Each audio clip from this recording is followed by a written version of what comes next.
One.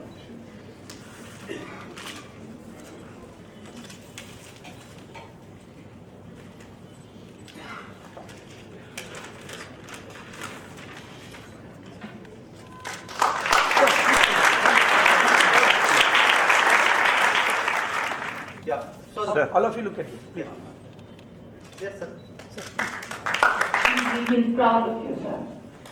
May I request you to address the gallery, sir?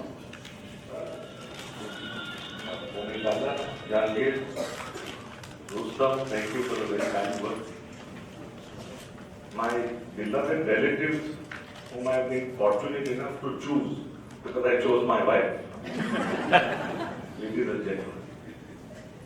Unfortunately, my wife couldn't be here today because her father has been struck with a stroke. Otherwise, she'd have been present. And it is, in fact, her or my marrying her that has cemented me, so to speak, to this city. Because from both her father's side and her mother's side, she belongs to Ahmedabad and she was born in Ahmedabad. Quite apart from that, the three great families that are spoken about in the book, somehow or the other, also have an intimate connection with me. The Karanjawala family is connected to me through Ryan, who happens to be one of my dearest friends and who's a very leading solicitor in Delhi. The Vakil family is directly connected to me because my wife happens to be 1/4 of a king. Her father is half of a king. And had my mother not married my father, I may have been a Kotawala. So, because her boyfriend of some 2 or 3 years happened to be a Kotawala, that's what she told me. I am so happy that Rustam spoke of a sense of history, which unfortunately very few of us have. So I propose to really divert the course of my speech. I had something else in my mind when I came here. But it would be interesting to digress for a bit and tell you what a glorious past we have had. We are only the ultimate remnants of this remarkable past. We are the survivors of 3 great Persian empires, which spanned some 1100 years, beginning with the Achaemenian, going on to the Parthian, and ultimately the Sasanian. There are living monuments to each of these 3 empires. So far as the Achaemenian Empire is concerned, quite apart from the fantastic bas reliefs, etc., that you see at Naqsh Rustam, King Darius sitting and presiding over the 9 captive kings who are kneeling behind him, etc. You actually have the Wailing Wall, which is the remnant of, if I may call it, Darius' temple. Now, why Darius' temple? The Wailing Wall is in Jerusalem. And the Wailing Wall is part of the second temple, second great Solomonic temple of Jerusalem. It was built with funds from our treasury. Now, how was it built with funds from our treasury? King Cyrus freed the Jews from Babylon, which is something everybody knows. But he also promised that he would rebuild their temple, not merely allow them to practice their religion freely, but would rebuild their temple with our funds. Cyrus died. His son Cambyses came. Cambyses died. Darius the Great then comes. Darius is told that there is such a decree. So Darius said, if you can find it, give it to me. And we are bound to honor it because the Persian emperor has said that we must do something. The decree was found. And after the decree was found, the second temple was built, which is why I call it Darius' temple, was built with our money. And the Wailing Wall is an outer wall of that temple, which remains today as part of the Achaemenian king's munificence to the Jewish community. Secondly, the Battle of Karai, so far as the Parthians are concerned, which took place in 53 BC, happened to be between, and all of you know the great Julius Caesar, you heard of the great Pompey, There was a triumvirate in those days. The third of the triumvirate was a man called Crassus, a person who put down the slave revolt, and took place in 73 BC. Spartacus, again, most of you have heard of. Spartacus was that slave who was put down by Crassus. 20 years later, Crassus himself was put down, defeated and killed by a Parthian army under Mithridates. So Karai happens to be the second place where one sees some of the great glory of our past. And if you want to see the glory of our Sasanian past, then Adeshar Papagan, who happened to be the first ruler, had a son called Shapur. You see Shapur sitting very proudly on a charger with 3 Roman emperors. Valerian directly under him in chains because he had defeated him. Julius Philippus, another Roman emperor, was defeated just behind Valerian. And Emperor Gordian, looking on them, was the third gentleman, was defeated by Shapur. Shapur II, who again happened to be a descendant of Shapur I, has a very interesting history. He has the same sort of thing in a cave, but I'm told it's off the usual route because it's somewhere in Ctesiphon, which is northwest Iran. That this great emperor again is sitting on a charger with yet another Roman emperor, Valerian, under him. Now, Shapur II is interesting because I think he is the only monarch in history to have been crowned in his mother's stomach. His father died when he was 4 months in his mother's stomach. The Magian astrologers said, you must pass over the older boy. He is not fit. And the child who will be born as one of our greatest emperors. So the mother was actually crowned, Shapur was actually crowned in his mother's stomach at the age of 4 months. And he did, in fact, turn out to be one of our greatest emperors.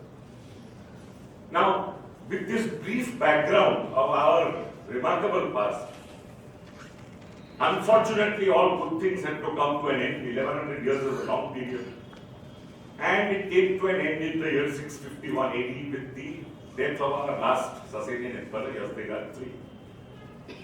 It's from this point onwards that this book then takes up the thread and begins with the Kisse Sanjan, which is the documentary of the history really of the Parsis.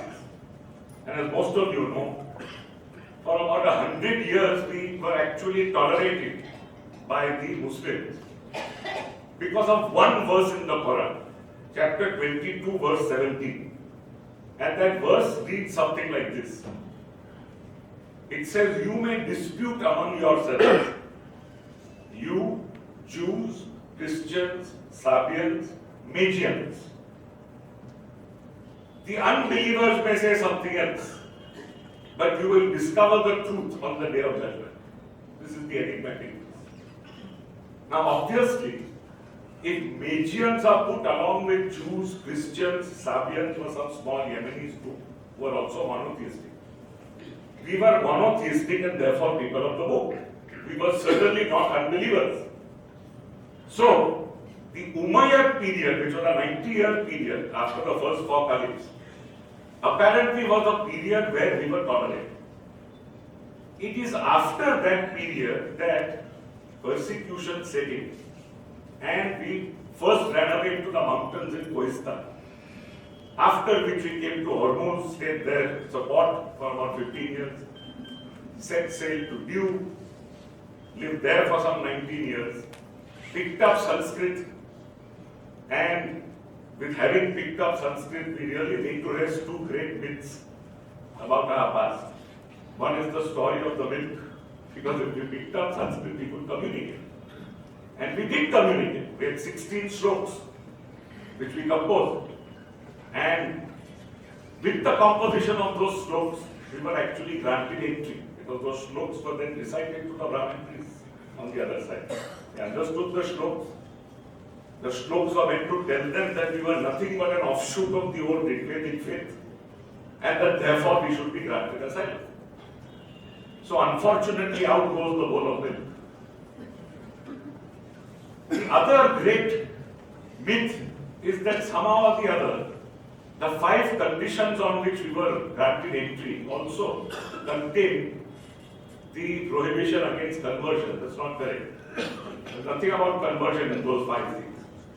The 5 things basically are that you will adopt the Gujarati language, something Dr. Dara was very passionate about, that your women will wear the sari, that you will marry after sunset because that apparently was the norm at that time, that you will till the soil for yourselves, you will not ask for charity, and you will not bear arms. Now, with our advent here, we continue peacefully till we come to Ahmedabad's history. Now, Ahmedabad, as you know, was founded by Ahmad Shah in 1411. Ahmad Shah himself apparently was the grandson of a Rajput. So his grandfather was the gentleman who was converted. And from 1411 onwards, Ahmedabad as a small town gets formed. Ahmad Shah's grandson, Muhammad Begada, so called, because apparently at that point of time, he owned 2 forts. He had a capital at Champaner and he was the owner of 2 forts, therefore Begada. It was in his time that we had perhaps our most difficult period. Because, as Dr. Dara said, we had to run into the caves at Barot, thanks to a general of Muhammad Begada, who apparently we defeated the first time around. We had some champion called Adesha, who sided with the local Sanjan movement. And because of Adesha, we were able somehow to overcome the small force that was sent at that point. But then the general came back with a much larger force, defeated the Hindu ruler, defeated us utterly. And we had our most difficult period because for about 17 or 19 years, we had to survive in the Barot caves. After which we came down and then managed again to start off. Now, the book begins with this, carries on to Ahmedabad. And our advent in Ahmedabad, as has been told to you, the earliest apparently is 1780, which is when the first forebear of Mr. Medora apparently set foot with that British general and the cannonball, the famous cannonball. The book is full of extremely interesting and beautiful details. Now, 2 things in this book, quite apart from the plethora of pages on my own family, I'm very touched to see. A very large number of vakils are mentioned, what they have done, the great things they have done. A large number of jidwaras are mentioned. My uncle Bruce's father is mentioned, his son is mentioned. Apart from all this, there are 2 very interesting things that captivated me. My wife's beloved uncle, a man called Ali Dubash, who I venerate very greatly, and who incidentally was the only person who has ever left me anything. He left me an entire Western classical collection because he had the same kind of passion that I had for that music. He had a very wry and beautiful sense of humor. One of the few things that come to mind immediately are, and he one day asked the cook what there was cooked for lunch or dinner or whatever, and the cook said French beans. So he muttered and said, I must have eaten more French beans than De Gaulle himself. Now, some trustees apparently came to him and specifically asked him that, look, we believe documentary is the important way of disposing of the dead.